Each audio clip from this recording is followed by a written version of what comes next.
Today I want to talk about quite possibly the most important factor when it comes to buying or selling a property, and that is negotiating the final price. So let's jump into it. When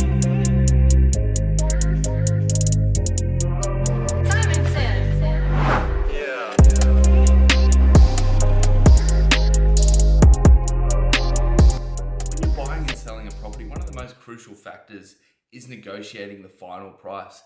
It can really make the difference between a good deal and a fantastic deal. So today I want to share some tips and tricks and factors to consider when you are negotiating the final price that will really hopefully make the difference between it being a successful sale of a property or the successful purchase. Now, one of the first things from a buyer's perspective is when you first inquire on a property is actually when the negotiation will start if you're working with a qualified agent. From the get-go, when you contact an agent, they will be asking questions and really delving deep into your situation, finding out what your budget is, how much you're wanting to spend. Are you looking at a home to live in, or are you looking for an investment property? And asking little questions along the way that will help sort of paint the image for an agent of what your position is and how much you actually have to spend, as this will really come in handy when they are negotiating. Now, there's no need to sort of hide the answers or be untruthful when you're talking to an agent. The more you can help them by telling them what you're actually looking for, what your exact budget is, the higher chance they'll be able to actually find you that perfect property.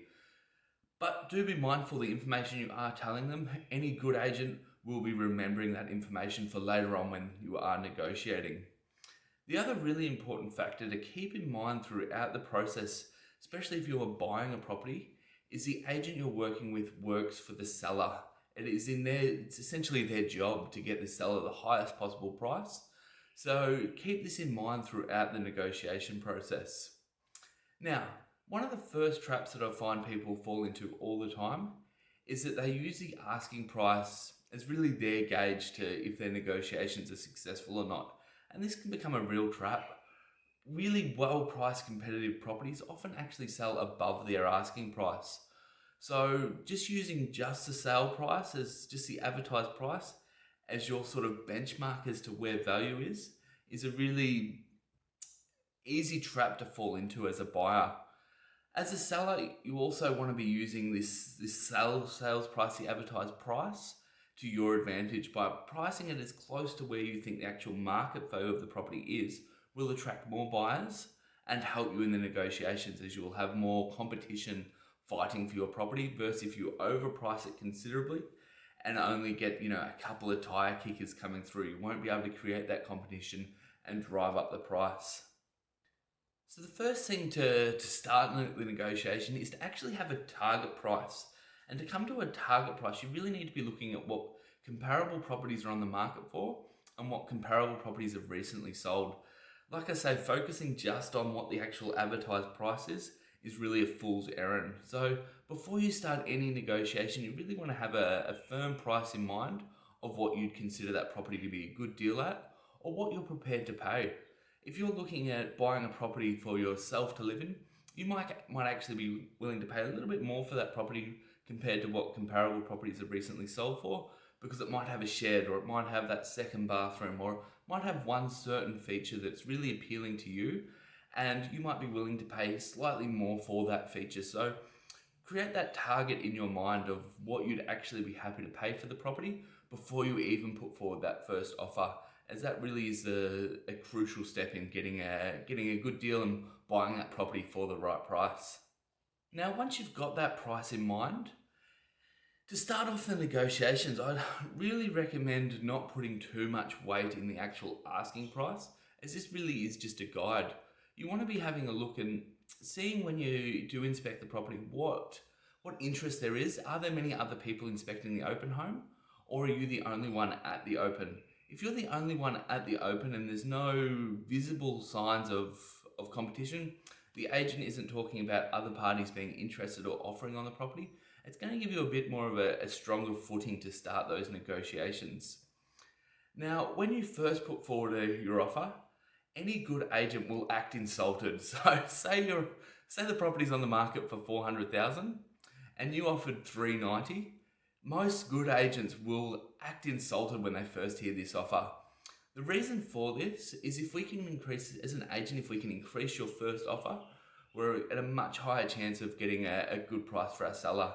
It's a lot harder to make large movements up in price when you're at your third or fourth sort of ping pong back and forth with the buyer and the seller. So most agents will really try and encourage you to put forward a strong offer at the get-go.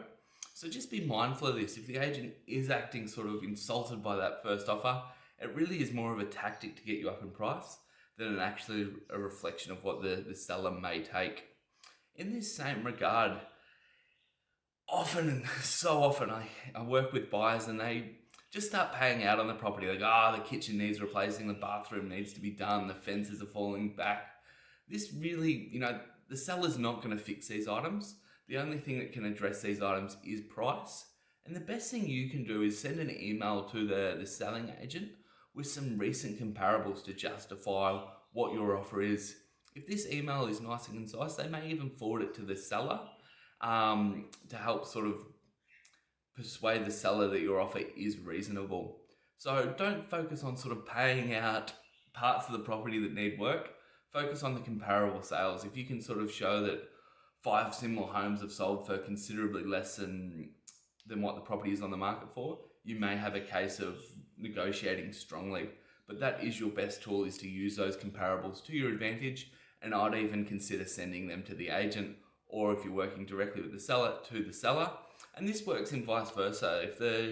If you are selling a property and a buyer has lowballed, rather than just sort of being offended by a price, by sending back comparable sales is going to help the buyer see value in the property versus just telling them that their offer is too low. So really focus on those comparables to justify your stance one way or another.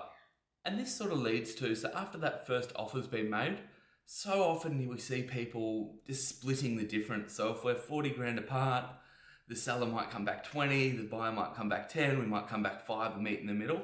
And this splitting of the difference, it isn't the best way to negotiate, but so often it's the most effective. We do see the buyer feel like they're having a win, the seller feel like they're having a win. It feels like each person's coming back and forth. So before you start the negotiations, either as a buyer or a seller, keep in mind that the vast majority of people do want to split the difference when it comes to negotiating. So you may want to work in a little bit of a fat in your asking price without outpricing the market if you're selling. And if you're buying, you might want that first offer to come in considerably lower than what you're actually prepared to pay for the property, so that you can sort of play that ping pong. And as much as it is games, it's a game that I see nearly every vendor and buyer wanting to play, that little bit of negotiation back and forth. At the end of the day, everyone feels like they've had a win. So there you have it. There's a few little tips and tricks that you can use when you are negotiating either a purchase or a sale of a property that hopefully will come in handy and make you or save you thousands.